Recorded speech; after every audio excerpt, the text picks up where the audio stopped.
जीवन है तो समस्या भी है, और हम अपनी समस्याओं को सुलझाने में हम विभिन्न प्रकार के उपाय खोजते हैं। हम कभी तंत्र में जाते हैं, कभी मंत्र में जाते हैं, कभी यंत्र में जाते हैं, कभी किसी ओझाओं के पास जाते हैं, लेकिन कई बार हम अपनी समस्या का हल खोज नहीं पाते। तो आपको घबराने की आवश्यकता नहीं। ध्यान रखिएगा, आपके समक्ष अगर जब तंत्र की बात आती है तो तंत्र है क्या?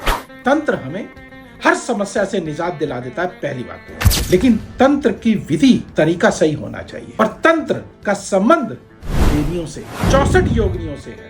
आपने कभी 64 योगिनियां, यक्षिनियां, गंधर्व ये सब सुना जरूर होगा, लेकिन क्या आप इनके बारे में जानते हैं? 64 योगिनियां माँ काली का ही स्वरूप हैं।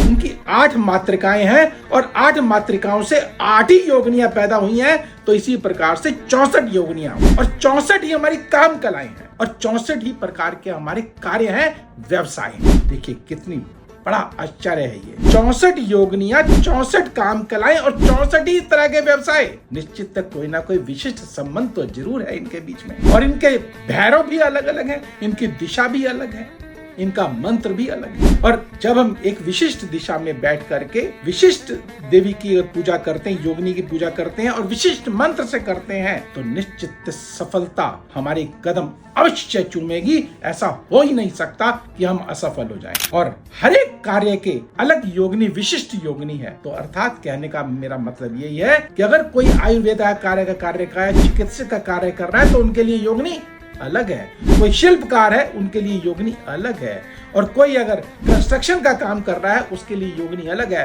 कोई एक्टिंग कर रहा है उसके लिए योगिनी अलग है। तो विभिन्न प्रकार की जो ये योगिनियां हैं वह हमारे विशिष्ट कार्यों से जुड़ी हुई है।